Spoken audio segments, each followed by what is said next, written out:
straight losses and all the other noise around the program, how much could this team just use a victory and the feeling of winning a game? A lot. we would agree with it, just a lot. I think it would be just great for us to get a win, and for the guys, I think we need it. Winning does a lot for people, and we definitely need to get that done. We want to get that done, and we're all striving to get that done first. So to answer your question, it would do a lot for us, I think.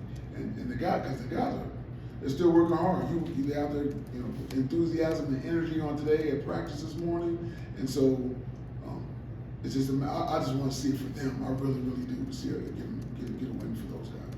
And the quarterback thing, is your reluctance to name one because you don't want everyone to know, or because you really don't know? Because we don't want anyone to know, kinda, you know what I mean. But we're gonna we know what we're gonna do, and we feel good about it, and so you'll see on Saturday.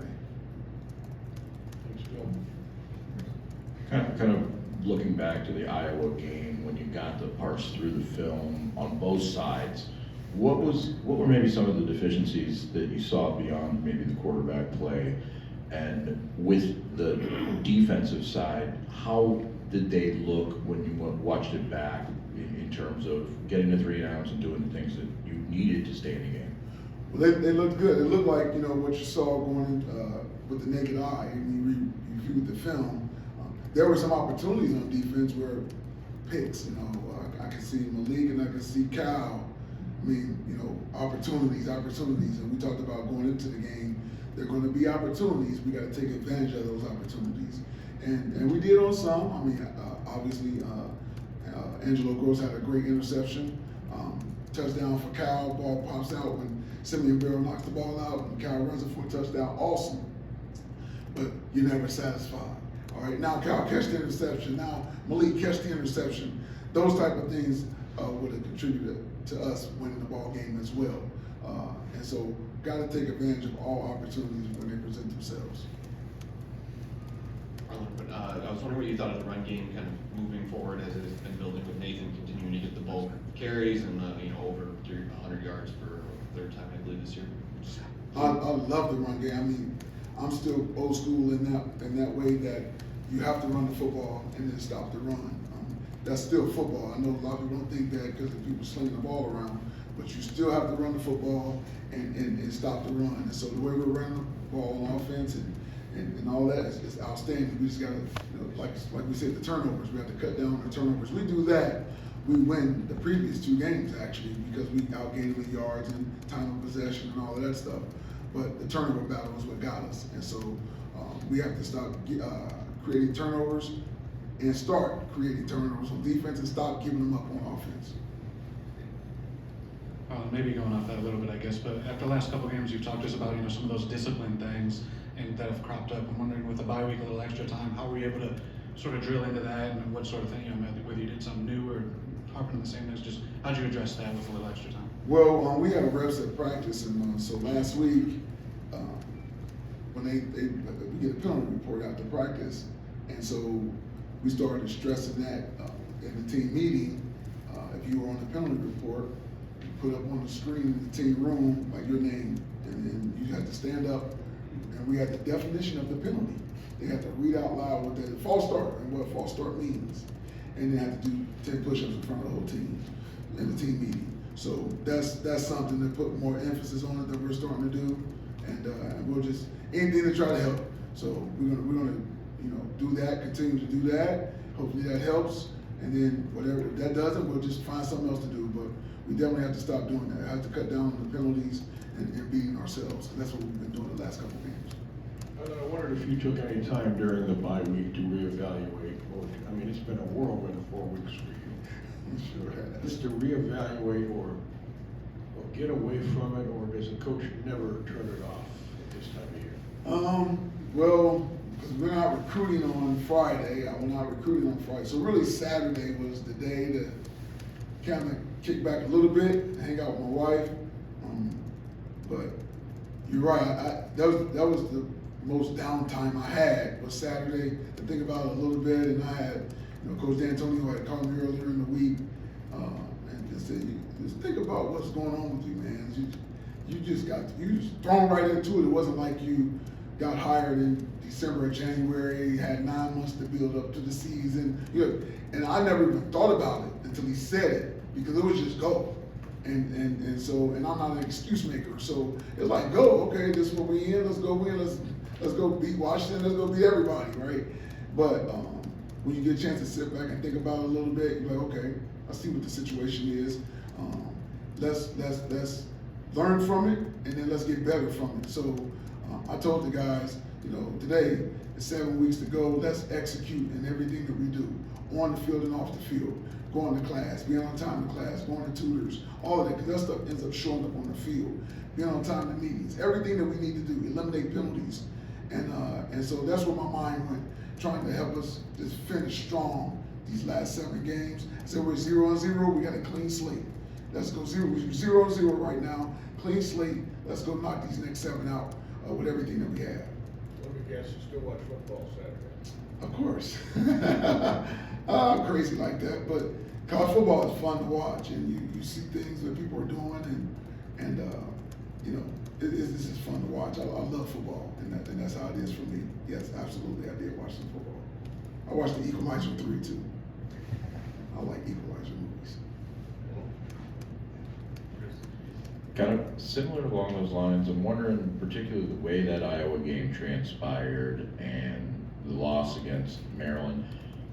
In your real first test as a head coach, how have you tried to keep the guys' heads together with how those games went? Is it a situation where you, like you mentioned before, have to point out, okay, we were this close, and what things do you do to keep them engaged and realize that they can win those 7 games ahead? That's a great question.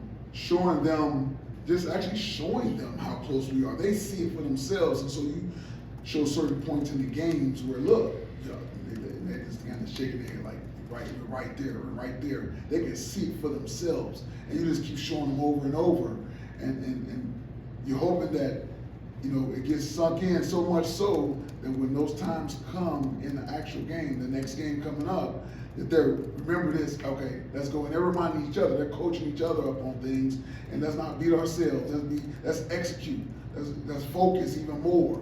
And so that's what you're hoping for. But you just continue to show it to them that they're right there. You're not just saying some fairy tale and just making things up. They're seeing it for themselves.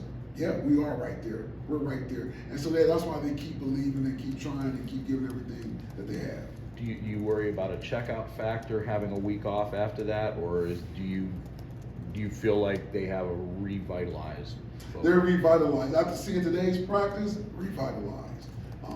You always, I should say you always, I would think about the checkout factor like by Iowa. Now I think they're all in. And we never really had any real checkout factor prior to Iowa or after. And when I saw that, I said, let's go. They're ready to go. Let's go. 7 weeks. With uncertainty at the quarterback position, does that do anything to a locker room dynamic? Is it kind of a rallying cry, or is there a potential for a split in the locker room, or how do the guys react to that? Well, the guys, they know that they just want to win. They want to win, and they know that we're going to give them the best opportunity to win, with quarterback or any other position for that matter.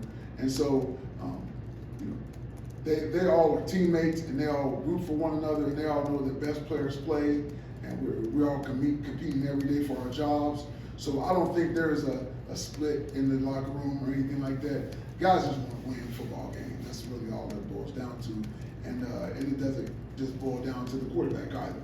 So they know it's all positions, and we show, like I was talking earlier, we showed things where everybody could have done something better and made plays and did things. So it's not just the quarterback. So they understand that, and the quarterback is no different. Best players play, and that's how we're going to do it.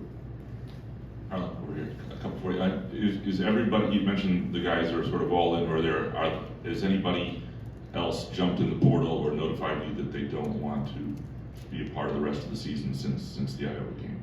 That's a great question. I'm not a liar, so because something's not out there, but now I feel like I have to say it because you asked that question, but I don't want to answer it. But I will. So today, this morning, Jordan Simmons came up and said he thinks he's going to jump in the portal. And And so with that being said, he's off the team, and it wasn't nothing bad. He went home and talked to his parents over the bye week, and we said, okay, that's fine. So this is what he has available to him as far as football is concerned. And he's the one. That's it. That's it. The other question, you talk about going recruiting Friday, and you've been recruiting for a lot of years. I'm wondering how different this is and what sort of questions and how do you recruit in this particular situation? Great question. So the guys I went to see were guys, one was committed, one was previously committed, but they both were great. So the one that's still committed right now, he was good. He was good. They're just trying to wait it out and see what happens. You know what I mean? The other kid that decommitted, even when he decommitted, said, "Coach, if you're there, I'm there." So there's no question. So I just got to I said, I understand. You're trying to make sure with his family and just, letting others know that he could possibly be going somewhere else. So it can be tough. I mean, if you're being honest, because you don't know what's really going to happen, and that's where they are, and you got to understand their situation. But they chose Michigan State. It's a great place, and I'm always going to sell Michigan State regardless if I'm here or not. So they can't go wrong, in my opinion. But it can, you just got to figure out a way how to talk to people and make them understand that, hey, keep riding it out with us, be patient with us, and let's see what happens. As an attempt to maybe get some more injury update from you, did you expect Malik, Carr, or anybody that was out against Iowa to be back this weekend? I do. So Malik one of those? Yes. Okay. Yes. And then with Rutgers, you faced obviously their quarterback Winsat and the running back Kyle last year. I guess what do you take away from that? Because they both had pretty good games in here. They're good football players, and they truly understand the scheme that Rutgers is running, and Rutgers put them in position to be able to use their talents to the best of their ability. So good players, like I said, well-coached team. And Coach Shiano's been doing it for a long time, so they know what they're doing. Coming into the year, cultivating leadership was like a big thing we heard around the program starting back in January, and just trying to find new leaders, develop new leaders. I'm wondering who are those guys that sense the transition when you been in this job now? Who are those guys that have been good leaders for you, and are those guys that you lean on a little more during a bye week just to keep everything? Good question. Trey Mosley, Simeon Barrow, J.D. Duplain, Cal Holliday, Nick Samac. Those guys are doing a tremendous job. They're doing a tremendous job. Darius Snow stepping up. Now he's coming back. So Jacoby Windman. We talked about a player than the coach of that team, and those guys are really stepping up. And matter of fact, today after practice, Darius wanted a few minutes with the team himself, and he shared some things with them. So we stepped away as coaches and let him share. And it's something that he said he had talked to his dad about, and he felt like he wanted to share with the team. And so that was good. That was good. So leadership has stepped up, and especially at a time like this, it's very crucial, and they're doing it. They're getting it done. You talked a bit about sort of your mindset for the past few weeks. Do your players sort of share that mindset, or how have you seen them handling it? Yes, because I continue to tell them, man, hey, I feel like we can win every game left on our schedule, and I truly believe it. You can feel a person when they're saying certain things, like, man, I don't believe that really does. And I think they feel me like that's how I've always been. So this is how I am. That's how I'm built, and so and I'm always going to be that way. And so I'm just trying to, and they understand that, so they have a mentality of let's go get it, let's go get it. Their mindsets are in a good place right now, and we just need to go ahead and accomplish a win, get a win, accomplish the task at hand, and then when that happens, then we catch momentum, more confidence, and then start playing even better. A couple of quick ones for you, just to harp on the quarterback situation, which I'm sure you appreciate. You said it's a good competition, but then you said you just don't want us to know. Is the competition over for this week? Is it over for this week? You guys know I twist words around pretty good. I'm just bringing your words back. No, it's good. It's good. It's a good question. It's a good question. Possibly. incredible. And then the follow-up on Fred, he said, how bad does the team need a win? How bad do you need a win? How bad do I need a win? It's more for them, I guess. I know y'all say, well, yeah, right. But we all need a win. We all need a win. We all need a win, if I'm being honest. You know what I mean? So, yeah, but we get the win. I'm really, really fired up for the guys.